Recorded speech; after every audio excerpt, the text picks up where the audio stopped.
आणि संध्याकाळचे 5 वाजले ते बीपी माझावर आपण पाहताय बातम्या सुपरफास्ट आणि आता दिवसभरातल्या अनेक महत्त्वाच्या बातम्यांचा घेऊयात वेगवान आढावा।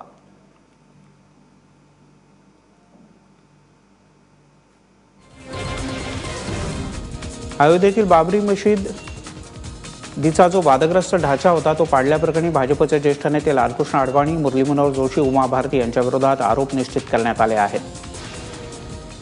सीबीआयच्या विशेष न्यायालयानं भाजपच्या दिग्गज नेत्यांच्या विरोधात गुन्हेगारी कारस्थान रचल्याचा आरोप निश्चित केला। आरोपींनी त्यांच्या विरोधातील आरोप रद्द करण्याची मागणी केली होती। बाबरी मशिदीचा ढाचा पाडण्यात आपल्याला कोणताही हात नसल्याचा दावा आरोपींनी केला, मात्र न्यायालयानं भाजप नेत्यांचा हा दावा फेटाळून लावला।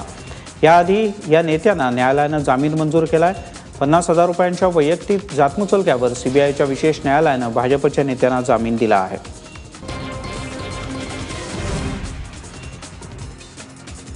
आता शिक्षक भरतीच्या नावाखाली लाखो रुपये उकळणाऱ्या शिक्षण संस्थांना दणका देणारी बातमी आहे, कारण यापुढे सरकारकडून अनुदान मिळणाऱ्या शाळांमधल्या शिक्षक भरतीसाठी परीक्षा घेण्याचा निर्णय राज्य सरकारनं घेतलाय।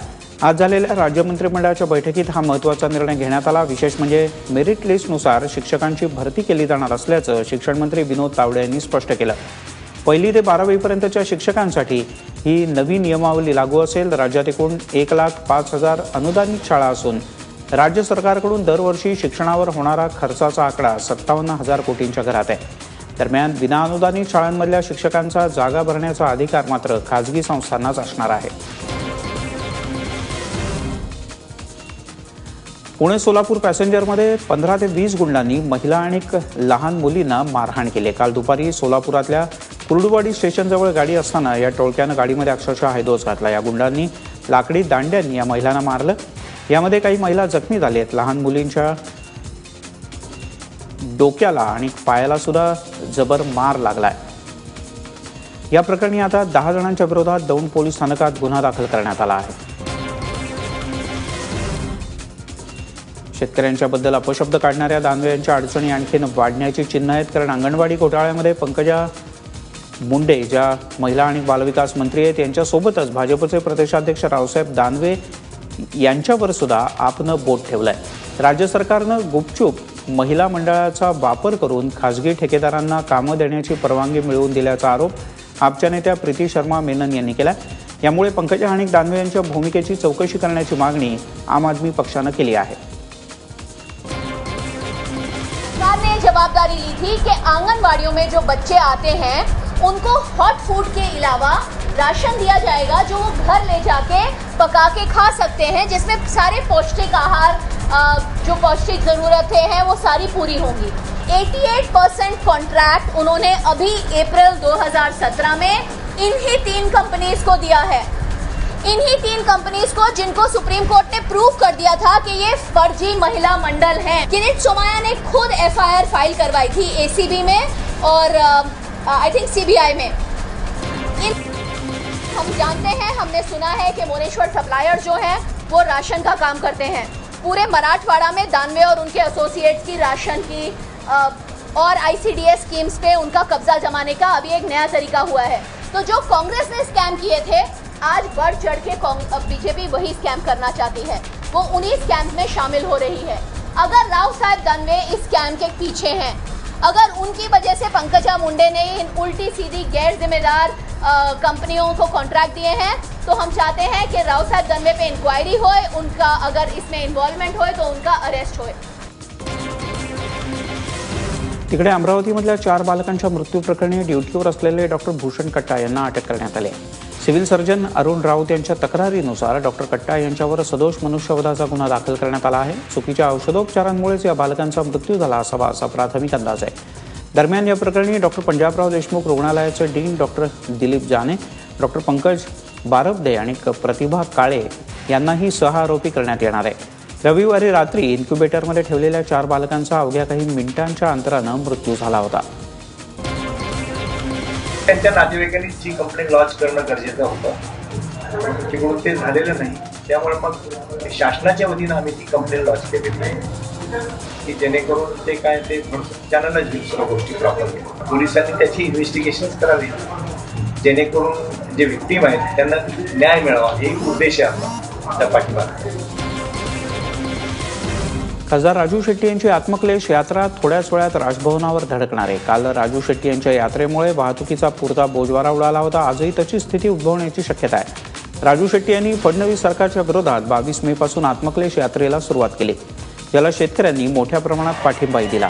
केंद्रात आणि राज्यामध्ये भाजपचं सरकार येऊनही शेतकऱ्यांचे प्रश्न सुटले नाहीत, त्यामुळे आपण आत्मक्लेश करत असल्याचं राजू शेट्टी यांनी म्हटलं आहे. आत्मक्लेश करणाऱ्या शेतकऱ्यांच्या नजरेला नजर देऊन तुमच्या काय समस्या आहेत हे विचारायचं हिंमत सरकारमध्ये एकाला नाही याचं आश्चर्य वाटतं. ठीक आहे, सध्या आमचा आत्मक्लेश चालू आहे, त्यामुळं आम्ही आत्मक्लेशच करतो. परंतु एक लक्षात ठेवा, ही बळीराजाची फौज आहे. चालत येत असताना मुंबईला पुढचं आक्रमण कसं करावं, कुठं थांबे असावेत, कुठल्या वाटा निवडाव्यात हे याची चाचपणी करत आलो आहे. पुन्हा एकदा मुंबईवर आक्रमण होणार आहे आणि त्यामुळे राज्यकर्त्यांना पळताभुई थोडी होईल. काल मुख्यमंत्र्यांनी दिलेला प्रस्ताव फेटाळल्यानंतर आज कृषी राज्यमंत्री सदाभाऊ खोत यांनी पुणतांबा गावात आंदोलक शेतकऱ्यांची भेट घेतली आणि भेटीचा पुन्हा एकदा प्रस्ताव दिला. त्यानुसार आता मुख्यमंत्री आणि शेतकऱ्यांच्यामध्ये चर्चा होणार आहे. संपकरी शेतकरी जे आहेत त्यांनी संपाची हाक दिली. अहमदनगर जिल्ह्यातल्या पुणतांबे गावात संपाच्या पार्श्वभूमीवर गेल्या 6 दिवसांपासून धरणं आंदोलन सुरू आहे. राज्यातील अनेक शेतकरी संघटना या संपामध्ये सहभागी होत आहेत. 1 जूनपासून शेतकऱ्यांनी दूध आणि भाजीपाला विक्री न करण्याची भूमिका घेतली आहे. मुख्यमंत्र्यांनी मला तातडीनं या ठिकाणी पाठवलं. शेतकऱ्यांच्या बरोबर चर्चा करा आणि सरकार चर्चेला तयार आहे आणि आपण चर्चेसाठी यावं हे तुम्ही त्यांना आग्रहाचं निमंत्रण देऊन या. आणि त्या दृष्टीने मी या ठिकाणी आलो आणि त्यांच्यासमोर सरकारच्या वतीनं तुम्हाला चर्चेचा प्रस्ताव आम्ही देत आहोत आणि तुम्ही यावं. हे एक राज्याचा कृषी मंत्री म्हणून शेतकऱ्यांचं खातं माझ्याकडे असल्यामुळं त्या नात्यानं मी या ठिकाणी आलो आणि त्यांना आग्रहाचं निमंत्रण दिलेलं आहे. तिकडे मराठा आरक्षणाची मागणी करत मुंबईतल्या आझाद मैदानात मराठा मोर्चा काढण्यात आला. मराठा समाजाला आरक्षण मिळावं, कोपर्डीतल्या बलात्कारी जे आहेत त्या आरोपींना फाशीची शिक्षा व्हावी अशा मागण्यांसाठी हा मोर्चा काढण्यात आला होता. 9 ऑगस्ट रोजी क्रांती दिनाच्या निमित्तानं मुंबईतल्या भायखळ्यातील राणीचा बाग ते आझाद मैदान या दरम्यान मराठा मूक मोर्चा लवकरच काढण्यात येणार आहे. सांगलीतल्या इस्लामपूरमध्ये मुख्यमंत्री देवेंद्र फडणवीस यांच्या शेतकरी मेळाव्याला पैसे देऊन गर्दी जमा केली होती असा आरोप सांगली शहर राष्ट्रवादी काँग्रेसनं केला आहे. या संदर्भातला एक व्हिडिओ सुद्धा राष्ट्रवादीकडून जारी करण्यात आला आहे. या व्हिडिओमध्ये कार्यक्रम सुरू होण्याआधी शहरातल्या एका भागातल्या लोकांना पैसे वाटताना दिसत आहेत. त्यामुळे मुख्यमंत्र्यांच्या मेळाव्याला भर दुपारी झालेली ही गर्दी विकत घेतलेली होती असं राष्ट्रवादीचं म्हणणं आहे. लातूर जिल्ह्यातील मुरुडमध्ये दर मंगळवारी जनावरांचा बाजार भरतो. पेरणीच्या तोंडावर या बाजारात मोठ्या प्रमाणात जनावरांची खरेदी विक्री होत असते. लातूर, उस्मानाबाद, बीडसह आंध्र प्रदेश आणि तामिळनाडूमधून सुद्धा व्यापारी इथं खरेदीसाठी येतात. राज्य सरकारच्या जनावर खरेदी विक्री संबंधीच्या नियमावलीचा या बाजाराला फटका बसण्याची भीती व्यक्त करण्यात येते. याआधी जनावरांची खरेदी विक्रीचे जे व्यवहार आहेत ते ग्रामपंचायतीच्या माध्यमातून 30 ते 50 रुपयात होत होते. नव्या नियमानुसार जनावरांची खरेदी किंवा विक्री करताना शेतकऱ्यांना शेतकरी असल्याचं हमीपत्र सुद्धा द्यावं लागणार आहे. तुम्ही जर असं अडवलं सरकारनं तर कशाला न्यायची बैल कशाला न्यायची मला हीच सांगा. त्यांनी जर हमीपत्र नाही आणलं काय करणार आम्ही, तुम्हीच सांगा साहेब. पुढे विकायचं पण शेतकऱ्याला आता ती कुठं जाते हे आम्हाला माहित नाही साहेब. आम्ही काय सांभाळू शकत नाही. आम्ही खरं बोलतो खोटं बोलतो. आता ही कुठं जाते बैल, शेतकऱ्याला जाते. आम्ही म्हणावं तुम्हाला शेतकऱ्याला जाते खटकाला जाते, ही आमची पद्धत नाही सांगायची. आम्ही बाजारात माल मांडू, कुणी बी घेईन, ज्यानं 10 रुपये ज्यात देईन त्यानं घ्यावं लागतं.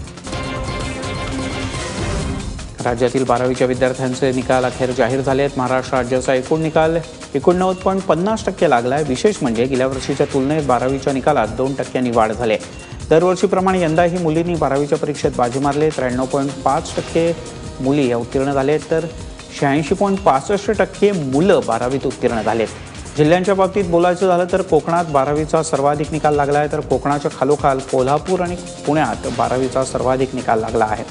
12वी उत्तीर्ण झालेल्या विद्यार्थ्यांना 9 जूनच्या नंतर मार्कलिस्ट मिळणार असल्याचं महाराष्ट्र राज्य शिक्षण मंडळाच्या वतीनं सांगण्यात आलं.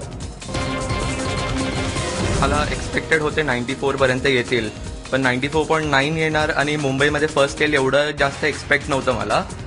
आणि पहिल्यांदा तर मी एकटाच बघत होतो रिझल्ट. मग नंतर मी जाऊन पेरेंट्सला आतमध्ये दाखवलं, ते लोक एकदम खुश झाले. पहिली गोष्ट तर मला पेरेंट्सनी कधी फोर्स नाही केलं की तुला एवढेच टक्के यायला हवे, आणि माझ्या बहिणींनी पण मला नेहमी गाईड केलं. आणि मग ओव्हरऑल मी पूर्ण वर्ष रेग्युलर स्टडी करायचो, म्हणजे रोज 2-3 तास अभ्यास करायचो, म्हणजे प्रेशर नाही आलं मला कुठल्याही एक्झाममध्ये.